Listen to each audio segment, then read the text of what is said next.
everyone, and welcome to another episode of FBTV. I know we've been sort of on the down low lately. We've been working on some new things and updating the some of the platforms, and it's been really busy around Fortune Builders and CT Homes, but not an excuse to not get another show together. So that's what we're doing today. And I wanted to actually focus on direct mail. Yesterday, actually, we had our marketing meeting for our direct marketing side of the business. You know, there's really I'll say two main ways you can look at properties. You've got the MLS, which is, a public forum and where agents go to list properties and find properties for their clients, and you've got direct marketing. Now, within each of those two spaces, there's a lot of subsections, but if we're talking about direct marketing, and what we're talking about are things like direct mail, we're talking about things like outdoor advertising, we're talking about things like online lead generation, okay? Those are some of the big ones. And what I want to focus on specifically is direct mail. Now, direct mail is basically sending a letter or postcard to someone. Now, there are obviously things that make direct mail more effective. There are also things that make direct mail less effective. We've all received a piece of mail before.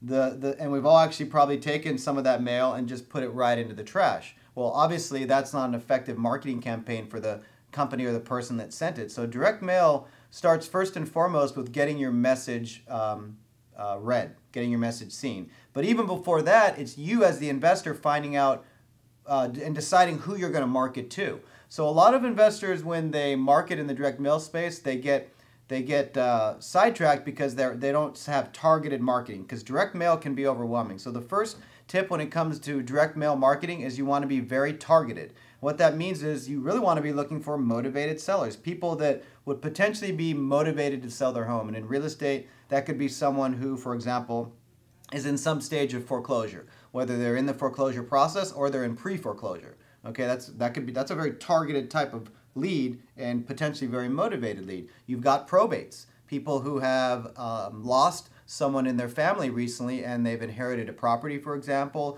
or they haven't inherited yet, but it's going through the process of dispersing the assets in the will. That could be a motivated seller. Someone that owns a property in your area, in your state, but lives outside of your area, okay, an out-of-state owner, for example. Could be a motivated seller. And then when you cut that against, for example, and cross that against an out-of-state owner that has equity in their property, that could even create a better lead opportunity. So those are just some examples of very targeted, motivated sellers. So that's step number one, is decide who you're going to market to.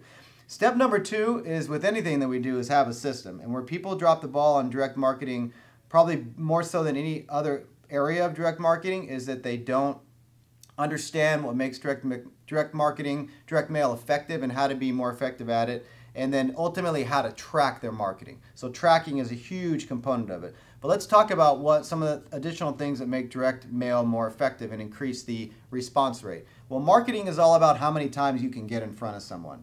Okay, how many times can you get your message in front of them in different formats? Well, with direct mail, it's no different. If you send one letter to 1,000 people, that means you're touching 1,000 people one time. Okay, now you could say, well, that's a good amount of people, 1,000 people. That should produce a pretty good response rate. Well, the reality is not necessarily, and it depends. It depends on your message, and it depends on if you had the correct data and the right addresses. And if you break down marketing, what makes it more effective is touching a smaller group of people more times. And when I say touching, I mean getting your message in front of them. So if you were going to send 1,000 letters and you had a budget to send 1,000 letters out, okay, that was your budget, you would be better served sending 250 letters to, am I doing the math right? If you had 1,000 letters you were going to send out, you'd be better off sending out four different letters out to 250 people, okay? You would send out the same amount of letters overall, but you would touch those 250 people 4 times.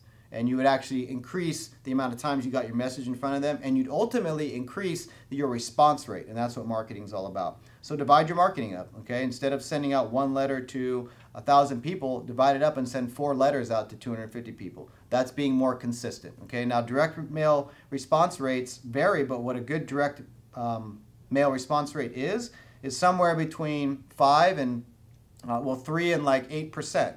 I mean, 8% would be knocking it out of the park, and 3% would be a pretty darn good response rate. So that's another thing, is to get educated on response rates, and I just shared some quick quick statistics with you. The other component I mentioned is following up and tracking.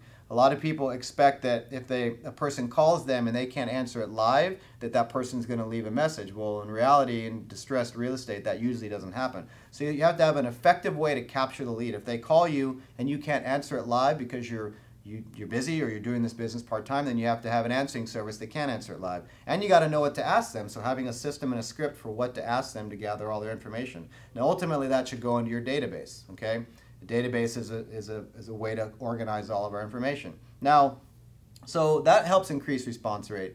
The other thing that can be very effective with direct mail marketing is outsourcing. Okay, we have systems for outsourcing in everything we do. For example, our mastery students at Fortune Builders, they have a database, a very effective database, our back office that we use, that allows them to store their data. It actually allows them to track their marketing. It actually allows them to implement some of their marketing as well. So having a system for getting your marketing out there, and with direct mail, that's, for example, fulfillment companies.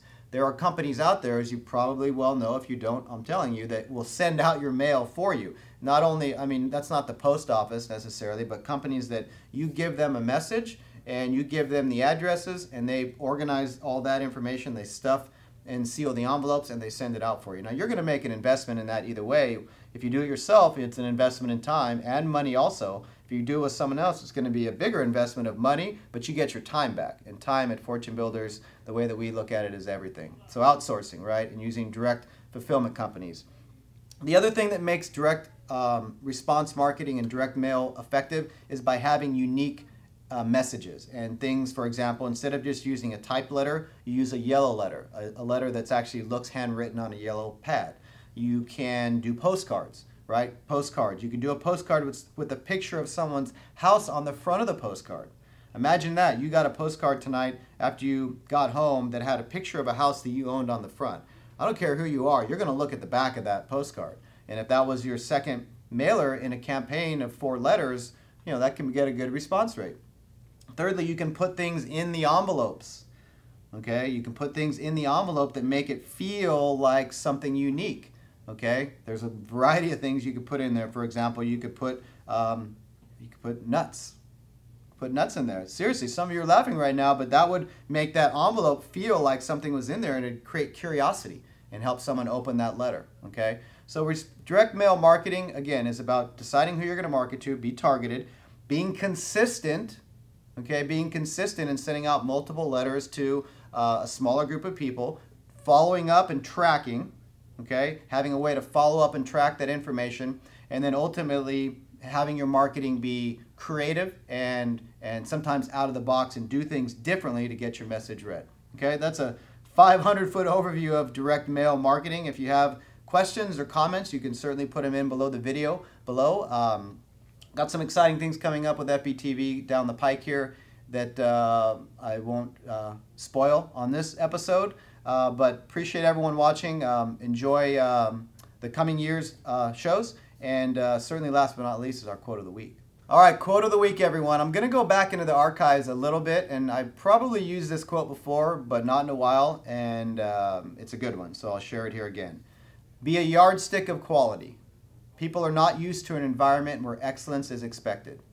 That's a quote by Steve Jobs, and I actually know I've used that before on FBTV, but I'm sure that there's many people watching this show that either A, didn't see that show or hear that quote, and 2, are hearing it for the first time, or maybe you've heard it before but you forgot about it. So be a yardstick of quality, because people are not used to an environment where excellence is expected. And that goes with everything that we do in this business. We're a customer service business in real estate, so we always look at people first and profit second, right? Helping someone first and then looking to profit second. Now, this isn't a nonprofit business the way that we run it, and that's okay, but you focus on helping someone get what they want, and ultimately you'll get what you want. And sometimes that's going a little extra mile, doing something different, being a yardstick of quality. Okay, so hope you enjoyed the show. This is like one of our first shows of the year, actually, and I know I'm a little behind on my schedule and my goals for this year with FBTV, but certainly as we wrap up the first quarter, we're excited about the shows coming, and we're excited about some different things that we're doing this year. So have a great rest of your morning, evening, night, whenever you're watching this video, and we'll see you on the next show.